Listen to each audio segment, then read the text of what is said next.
कौसल्या सुप्रजा रामपूर्वा सन्ध्या प्रवर्तते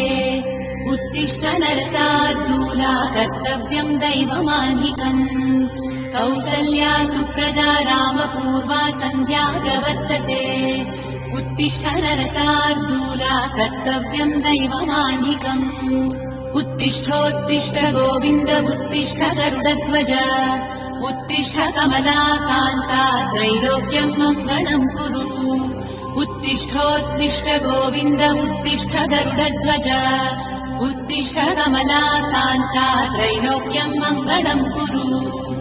मातः समस्त जगताम् मधुकैटभारे वक्षो विहारिणि मनोहर दिव्यमूर्ते श्रीस्वामिनि श्रित जनप्रियदानशीले श्रीवेङ्कटेश दयिते तव सुप्रभातम् मातः समस्त जगताम् मधुकैटभारे वक्षो विहारिणि मनोहर दिव्यमूर्ते श्रीस्वामिनि श्रित जनप्रियदानशीले श्रीवेङ्कटेश दयिते तव सुप्रभातम् तव सुप्रभातमरविन्दलोचने भवतु प्रसन्नमुखचन्द्रमण्डले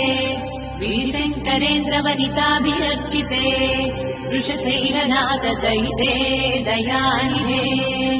अत्यादि सप्त ऋषयः समुपास्य सन्ध्या आकाश सिन्धुकमलानि मनोहराणि आदाय पादयुगमर्चयितुम् प्रपन्नाः शेषाद्रिशेखर विभो तव सुप्रभातम् पञ्चाननाब्ज भव षण्मुखवासवाद्याः त्रैविक्रमादिचरितम् विबुधास्तु वन्ति भाषापतिः पठति वासरशुद्धिमारात् शेषाद्रिशेखर विभो तव सुप्रभातम्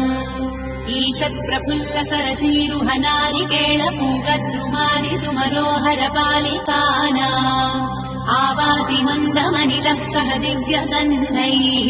शेषाद्रिशेखर विभो तव सुप्रभातम् उन्मील्य नेत्रयुगमुत्तम पञ्जरस्थाः पात्रावशिष्ट कदलीफलपायसानि भुक्त्वा सलीलमधकेळि सुखाः पठन्ति शेषाद्रिशेखर विभो तव सुप्रभातम् तन्त्री प्रकर्ष मधुरस्वनया विपञ्च्या गायन्त्यनन्तचरितम् तव नारदोऽपि भाषा समग्रमसकृत्करचार रम्यम् शेषाद्रिशेखर विभो तव सुप्रभातम् भृङ्गावळी च मकरन्दरसानुविद्वजङ्कारगीतनिनदैः सह सेवनाय निर्यात्युपान्त सरसी कमलोदरेभ्यः शेषाद्रिशेखर विभो तव सुप्रभातम् योषागणेरवरदद्दि विमध्यमाने घोषालयेषु दधिमन्धर तीव्रघोषाः रोषात्कलिम् विदधते ककुपश्च कुम्भाः शेषाद्रिशेखर विभो तव सुप्रभातम् पद्मेश मित्रशतपत्रकताळिवर्गाः हर्तुम् श्रियम् कुवलयस्य निजाङ्गलक्ष्या भेरीनिनादमिव बिभ्रति तीव्रनादम्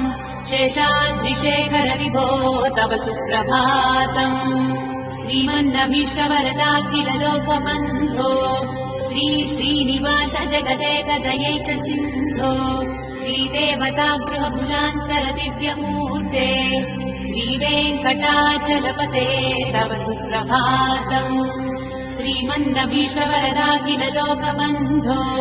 श्री श्रीनिवास जगदेकदयैक सिन्धो श्रीदेवतागृहभुजान्तर दिव्यमूर्ते श्रीवेङ्कटाचलपते तव सुप्रभातम् श्रीस्वामि